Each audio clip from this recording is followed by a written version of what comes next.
glory and honor, glory and honor and power.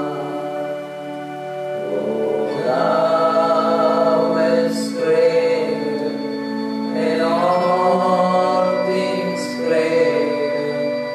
Oh, thou hast created all things, and for thy pleasure they are praises. Thou art worthy, O Lord. Hallelujah, hallelujah, hallelujah. We worship you, worship you, worship you, worship you. We give all glory and honor to you, Lord. Hallelujah, hallelujah. Oh, Jesus of Nazareth, we worship you, Lord. Hallelujah. Glorify thy holy name, glorify thy holy name. We lift your name above in all name. Hallelujah, hallelujah, hallelujah. பிதாவே, நாங்கள் உம்மை ஸ்தோத்தரிக்கிறோம், ஸ்தோத்தரிக்கிறோம், ஸ்தோத்தரிக்கிறோம். உம்மை மகிமைப்படுத்துகிறோம், உம்மை போற்றுகிறோம், உம்மை புகழுகிறோம், உம்மை வாழ்த்துகிறோம். நாங்கள் உம்மை வணங்குகிறோம். கர்த்தர் நீர் செய்த எல்லா நன்மைகளுக்காக நாங்கள் நன்றி செலுத்துகிறோம். நீர் பாராட்டின அன்புக்காக நாங்கள் நன்றி செலுத்துகிறோம். நீர் கொடுத்த இந்த நல்ல தேசம், நல்ல பட்டணம், நல்ல குடும்பம், நல்ல சபை மக்களுக்காக, இந்த நல்ல நாட்டுக்காக நாங்கள் உம்மை ஸ்தோத்தரிக்கிறோம், ஸ்தோத்தரிக்கிறோம், ஸ்தோத்தரிக்கிறோம். இதாவே தொடர்ந்து இந்த ஆராதனை முழு பொறுப்பையும் கர்த்தர் நீர் எடுத்துக்கொண்டு கொள்ள வேண்டும் என்று நாங்கள் செபிக்கிறோம். உங்களுடைய ஆளுகைக்கு எங்களை அர்ப்பணிக்கிறோம். பரிசுத்த ஆவியானவர் எங்களை ஆண்டு கொண்டு எங்களை நடத்த வேண்டும் என்று செபிக்கிறோம். இந்த நேரத்தில் உலகம் முழுவதும் நடக்கிற இந்த ஆன்லைன் ஆராதனைக்காகவும் சபைகளில் நடக்கிற ஆராதனைகளுக்காகவும் நாங்கள் செபிக்கிறோம். எல்லா ஆராதனைகளையும் என் தேவனாகிய நீர் உடைய பரிசுத்த ஆவியானவர் மூலமாக கர்த்தாவே வழிநடத்த வேண்டும் என்று நாங்கள் செபிக்கிறோம். தூரத்திலும் சமீபத்திலும் ஆங்காங்கு கேட்டுக்கொண்டிருக்கிற எல்லா மக்களையும் கர்த்தர் நீர் உங்களுடைய வசனத்தை அனுப்பி அவர்களை ஆறுதல் படுத்தி, தேர்தல் படுத்தி, உற்சாகமாக உங்களுடைய வசனத்தை, வார்த்தைகளை பிடித்து கொண்டு இந்த உலகத்தில் சுடர்களை போல பிரகாசித்து நல்ல ஜீவியம், மாதிரியான ஜீவியம் ஜீவிக்க கர்த்தர் அனுக்கிரகம் செய்ய வேண்டும் என்று நாங்கள் செபிக்கிறோம். இந்த ஆராதனை பொருட்படுத்திக் கொள்ளும் இசை வாசிக்கிற இசை மற்றும் பாடல்கள் எல்லாவற்றையும் கர்த்தர் நீர் முற்றிலுமாய் பொருட்படுத்திக் கொண்டதற்காக ஸ்தோத்திரம். ஆவியானவருடைய ஆளுகைக்கு எங்களை அர்ப்பணிக்கிறோம். இயேசு கிறிஸ்துவ நாமத்தில் பிதாவே, ஆமென். You have given me the oil of gladness, the garment of praise instead of mourning, a shining crown instead of ashes, and glory in the place of despair.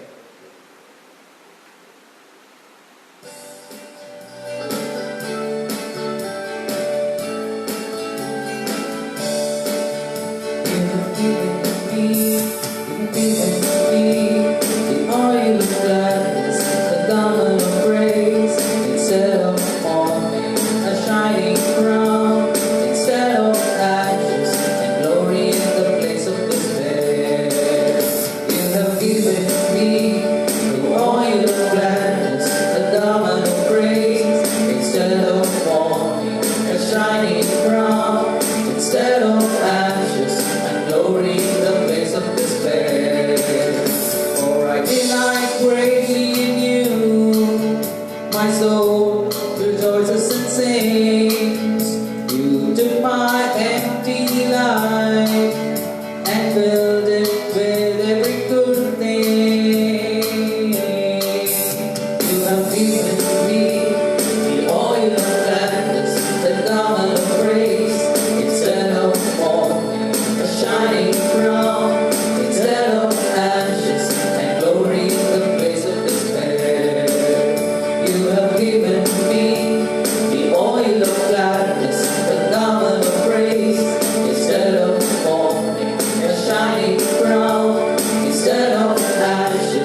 எல்லோரும் சேர்ந்து ஒன்றாக பாடுவோம்.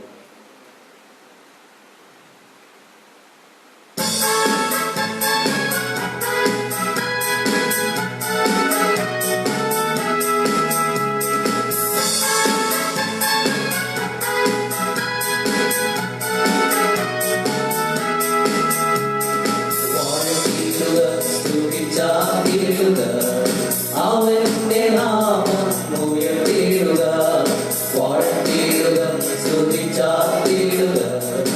അവന്റെ നാമം ഉയർത്തിടുക.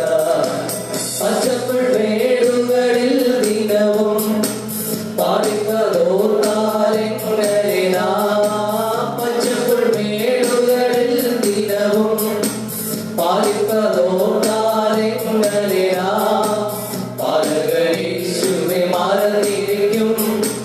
തങ്ങളെ ഒന്നായി ഘോഷിച്ചിടാം.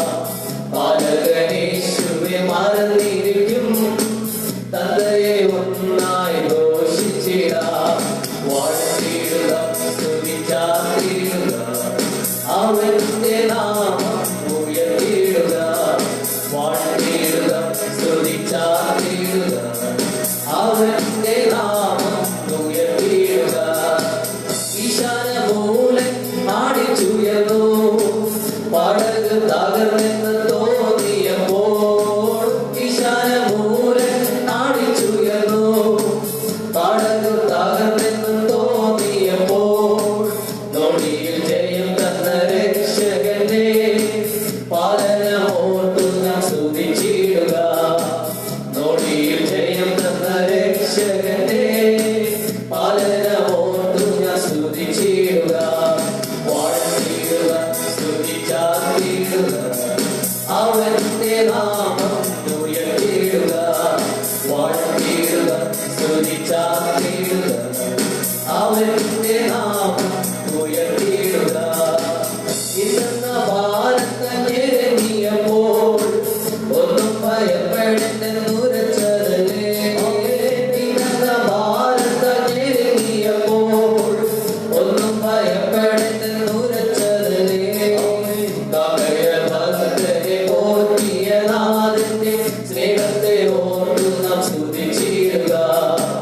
കവയ ഭക്തരെ പോറ്റിയ നാഥന്റെ സ്നേഹത്തെ ഓർത്തു ഞാൻ സ്തുതിച്ചിടുക. വാഴ്ത്തിടുക, സ്തുതിച്ചാർത്തിടുക.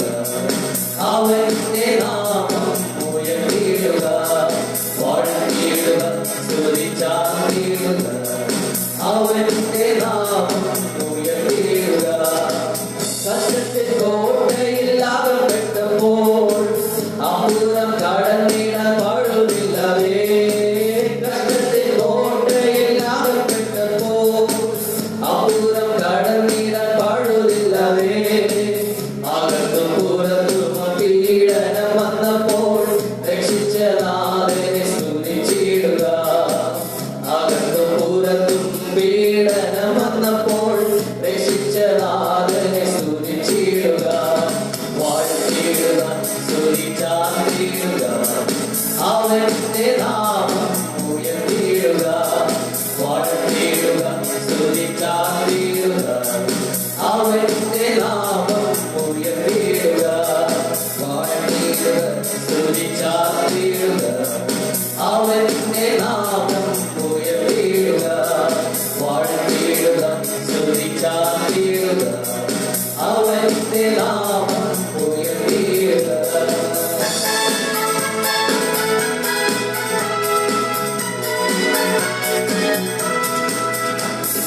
ஹல்லேலூயா. அடுத்த பாடலாக ஒரு தமிழ் பாடல்.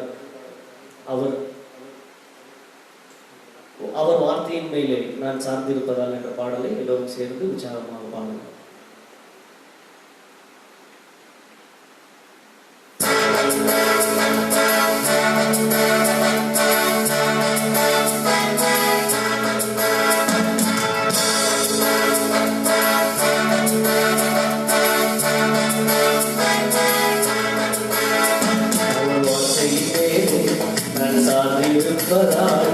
கவலை ஒன்றும் எனக்கில்லையே.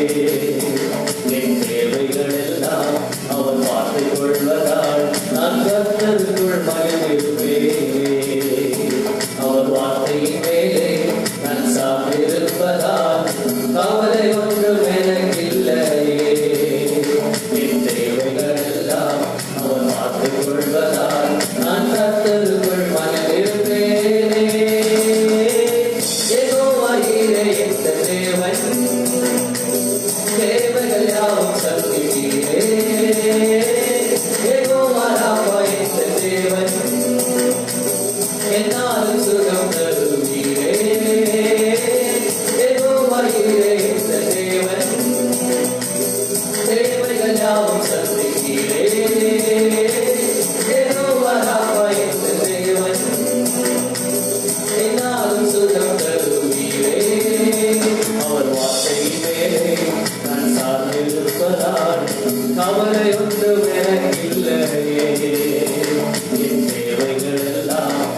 Sugar,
தூரத்திலும் சமீபத்திலும் இருக்கிற எல்லா நண்பர்கள், சிநேகிதர்கள், வெளிநாட்டிலும் உள்நாட்டிலும் இருக்கிற அனைவருக்காக கர்த்தராகிய இயேசு கிறிஸ்துவின் நாமத்தில் என் வாழ்த்துக்களை தெரிவிக்கிறேன்.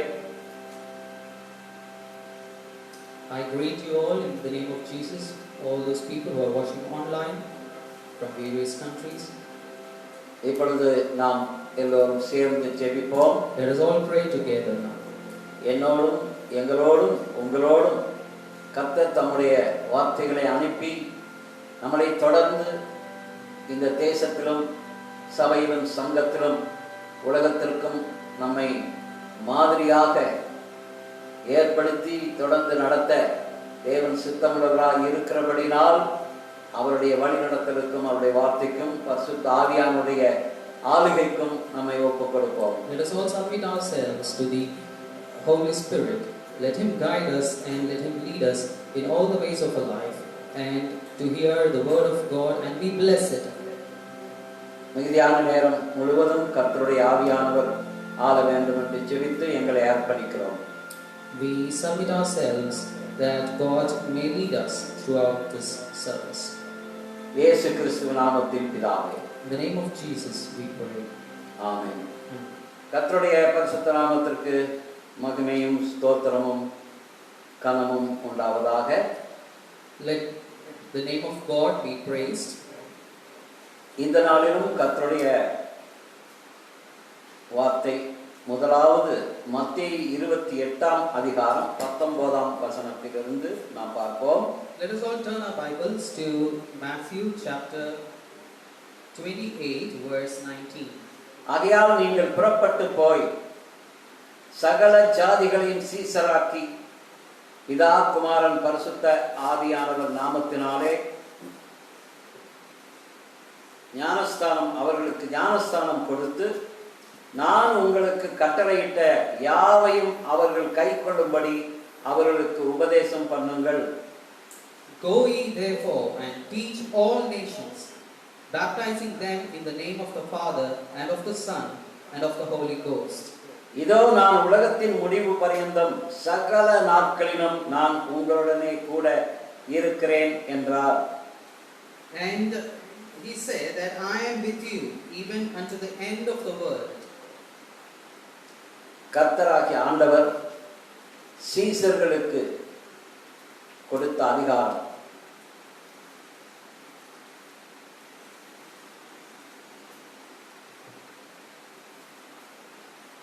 இந்த அதிகாரம் இயேசு கிறிஸ்துவின் நாமத்தில் இருக்கிறது.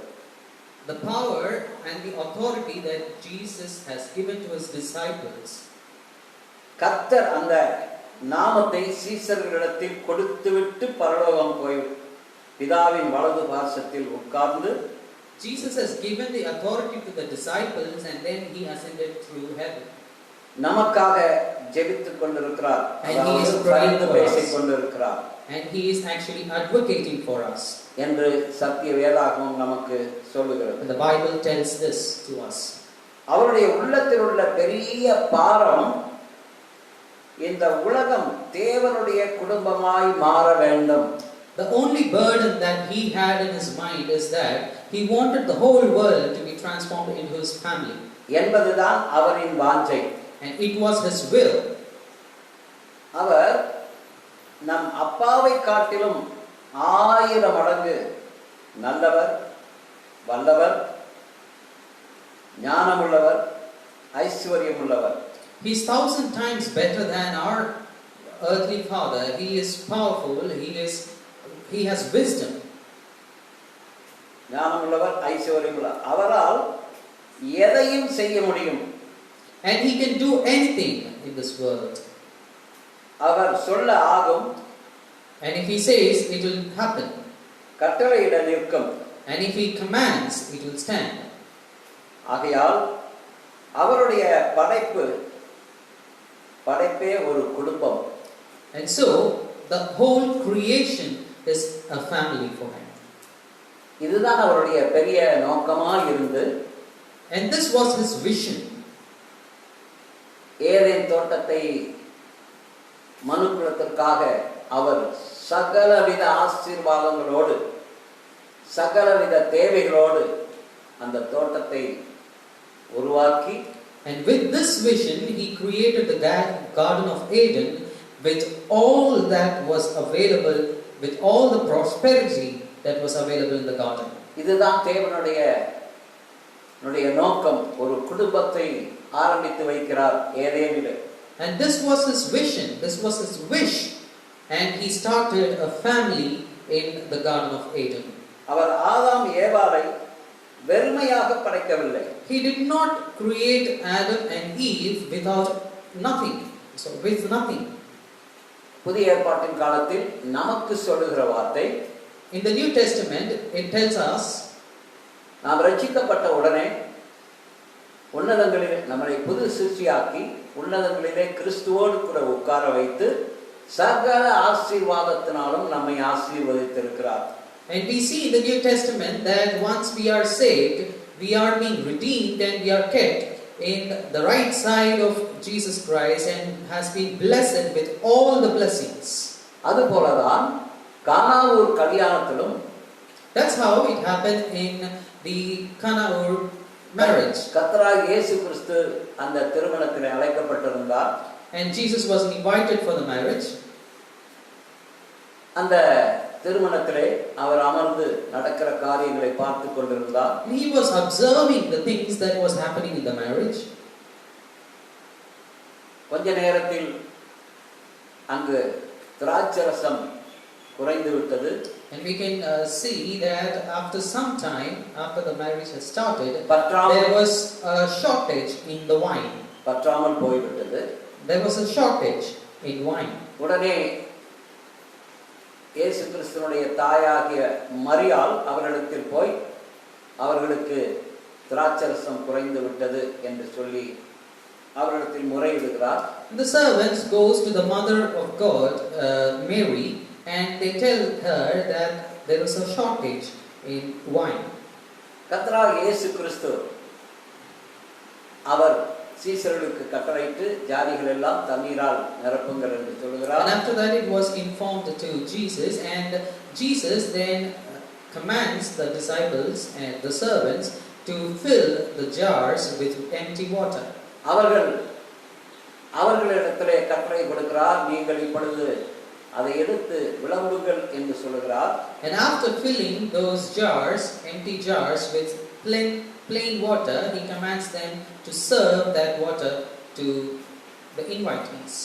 கர்த்தராகிய இயேசு கிறிஸ்து ஆசீர்வதித்து கொடுத்த பிற்பாடு, God, after blessing that water and giving them, மிகவும் நல்ல திராட்சரசமாய் அங்கு வந்திருந்தவர்கள் பானம் பண்ணினார்கள் என்று பார்க்கிறோம். We can see that the people who had come to the wedding had tasted the very good wine in this world. ஒருவருக்கும் குறைவில்லாமல் கிடைத்தது. And there was no shortage at all. அது மாத்திரமல்ல, அந்த மிகுதியான திராட்சரசத்தை பல ஆண்டுகள் அந்த புதுமண தம்பதிகள் அதை விற்று அதை பணம் உண்டாக்கி அவர்களுடைய வாழ்க்கையை தொடர்ந்து நடத்த கர்த்தர் அனுக்கிரகம் செய்தார். And we knew that the wine was in surplus amount, that the couple for many years they had that wine and they sold that wine to make a living of it. ஏனென்றால் குடும்பம் என்று சொன்னால் கர்த்தருக்கு மிகவும் பிரியமானது. Because family is the one which God loves the most. கர்த்தருடைய பார்வையில் மிகவும் முக்கியமானது. And in his vision it is very important. ஆகையால் தான் ஏதேனை உண்டாக்கி அவர் முதல் மனிதனை மனைவியோடு கூட கொண்டு போய் அங்கு வைக்கிறதை பார்க்கிறோம். That's why we see that God created the Garden of Eden and he created Adam and Eve and set up their family in the garden. அதோடு கூட இல்ல, தேவனோடு உறவு கொள்ளும்படி அந்த தோட்டத்தில் அவர்களை வைத்தார். And he also kept Adam and Eve in the Garden of Eden for them to interact freely with God. அங்கு பார்க்கிறோம் தேவனுக்கும் அந்த ஆதி மனிதனுக்கும் அவருடைய மனைவிக்கும் இருக்கிற உறவை நாம் பார்த்தோம். And we see the relationship between the first man and the woman and with the God. இந்த உறவை கெடுக்கும்படியாக பிசாசு அந்த குடும்பத்தை பாழாக்கி விட்டான். And Satan, the devil, worked against the family to destroy the relationship between the man, woman and God. ஏனென்றால் ஆண்டவர் அந்த குடும்பம் நன்றாய் இருக்கும்படி, அவரோடு கூட உறவுள்ளவர்களாய் இருக்கும்படி, சகல நன்மையினாலும் அவர்கள் புசித்து குடித்து சந்தோஷ மகிழ்ச்சியாய் இருக்கும்படி தேவன் நியமித்த அந்த குடும்பம். God created the family to be very happy, to be very good, and to have a very good relationship with the eternal God. அந்த குடும்பம் இப்பொழுது பாழாகிவிட்டது. But that family is being destroyed now. அவன் அதிகாரத்தை, பிசாசானவன் அவர்களுக்கு தேவன் கொடுத்திருந்த அதிகாரத்தை பிடுங்கிக் கொண்டான். Devil has taken away the privileges that has been given to the man and woman by God. அந்த குடும்பத்தை தன் வசமாக்கிக் கொண்டான். He has taken into his side the family. அவர்களுடைய ஆவியில் பிசாசின் மக்களாகி விட்டார்கள். In spiritual realm, they have become the children of devil. பிசாசு மனித ஆவியில் இருந்த நித்திய ஜீவனை பிடுங்கிக் கொண்டான். And the Satan has taken away the eternal life from the spirit of the man and woman. அந்த ஆவிக்குள் சத்திய நித்திய சாவை உள்ளே வைத்து விட்டான். And he has kept the eternal death inside the spirit of man and woman. தேவகுமாரன் இருந்தவன், தேவகுமாரனாய் இருந்தவர்கள் பிசாசின் மக்களாகி விட்டார்கள். The one who were the children of God has now become the people of Satan. அடுத்தபடியாக 1 கொரிந்தியர் 15:47 நாம் வாசிப்போம். Let us turn our Bibles to 1 Corinthians chapter 15 verse 47. முந்தின மனிதன், முந்தின ஆதாம் பூமியிலிருந்து உண்டான மண்ணானவன். The first man is of the earth, earthy. இரண்டாம் ஆதாம் வானத்திலிருந்து வந்த கர்த்தர். The second man is the Lord from heaven. 48ஆம் வசனத்தில் in 48th verse, மண்ணானவன் எப்படியோ மண்ணானவர்களும் அப்படிப்பட்டவர்களே. As is the earthy, such are they also that are earthy. வானத்துக்குரியவர்கள் எப்படியோ வானத்துக்குரியவர்களும் அப்படியே. And as is the heavenly, such are they also that are heavenly. 49ஆம் வசனம் in 49th verse, மண்ணானவனுடைய சாயலை நாம் அணிந்திருக்கிறது போல, and as we have borne the image of the earthy, வானவருடைய சாயலையும் அணிந்து கொள்ளுவோம். we shall also bear the image of the heavenly. வானத்திலும் பூமியிலும் சகல அதிகாரமும் என் நாமத்திற்கு கொடுக்கப்பட்டிருக்கிறது. And now I say, brethren, that flesh and blood cannot inherit the kingdom of God, neither doth corruption inherit incorruption. வானத்திலும் பூமியிலும் சகல அதிகாரம் என் நாமத்தில் கொடுக்கப்பட்டிருக்கிறது என்றார்.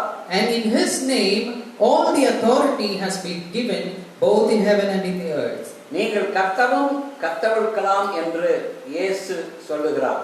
And he says that you can bind and you can release the bind. அவர் எதை செய்ய முடியுமோ அதை அவர் நாமும் செய்ய முடியும். And he gives us the authority that whatever he can do, that he has given that privilege to us also. அன்றாட வாழ்க்கையிலே அந்த நாமத்தை நாம் அனைவரும் உபயோகப்படுத்த வேண்டும். And we have to use the name of the Lord in all the activities in our daily life. எனக்கு ஒரு ஞாபகம் வருகிறது. And I remember ஒரு தாய், நல்ல விசுவாசம் உள்ள ஒரு தாய். I remember an incident. I have seen a mother who was very faithful. அவர்கள் ஸ்டவ்வை பற்ற வைத்து தீக்குச்சியினால் ஸ்டவ்வை பற்ற வைத்து தீப்பெட்டியை ஒரு இடத்துல அப்படியே போட்டு விடுவார்கள். She lit the stove in her kitchen with the help of matchbox, and after lighting the stove, she'll leave the matchbox somewhere, and she could not remember where she kept it. அந்த பிற்பாடு அவர்கள் அந்த ஸ்டவ்வை பற்ற வைப்பதற்கு அந்த தீப்பெட்டியை தேடுவார்கள்.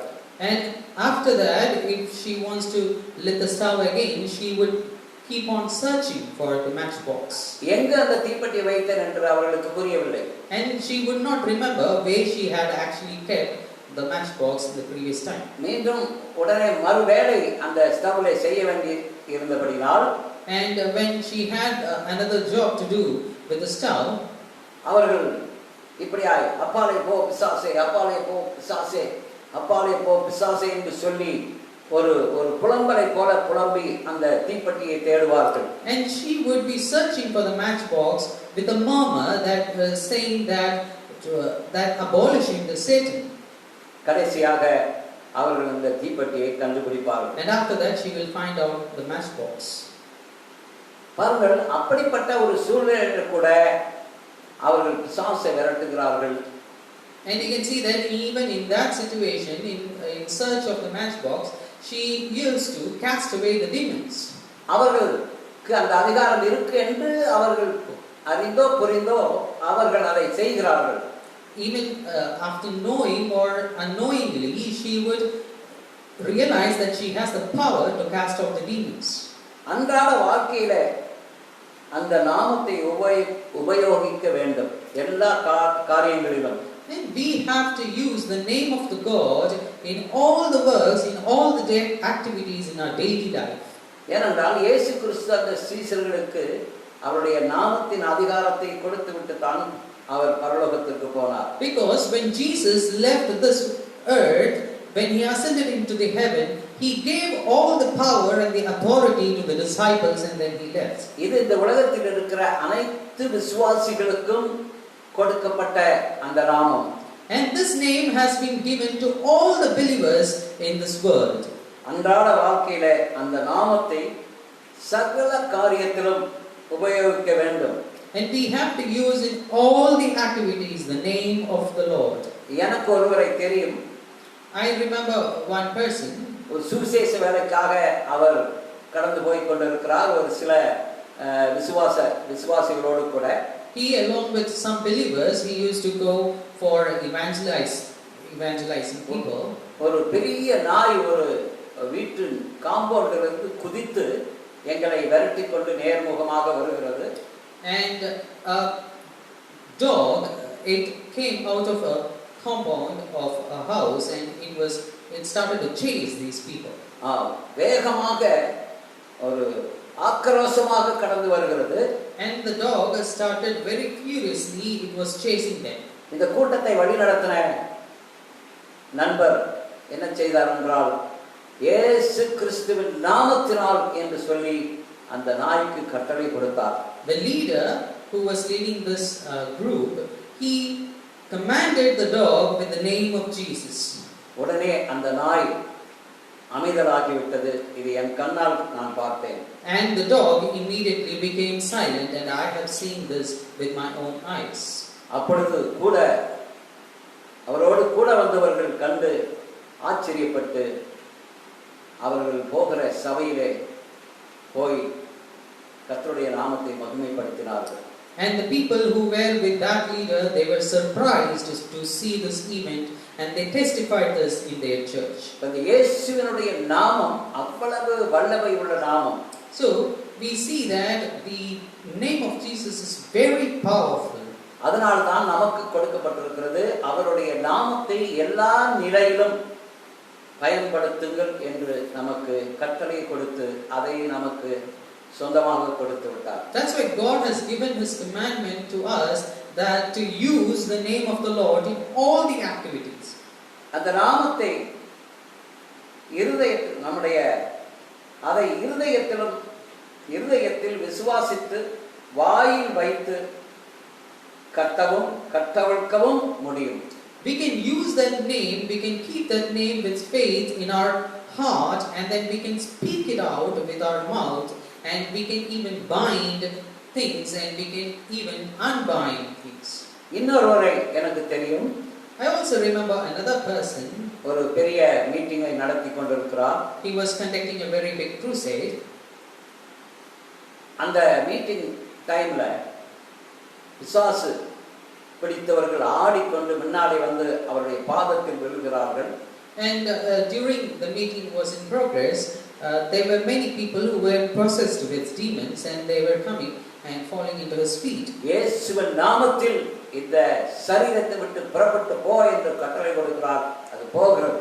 When he commanded the demons that in the name of Jesus I command you to go out, and the demons actually left. என் கண்ணால் நான் அதை பார்த்தேன். And I have seen that with my own eyes. அவருடைய நாமம் அவ்வளவு மகிமையான நாமம். The name of the Lord is very powerful.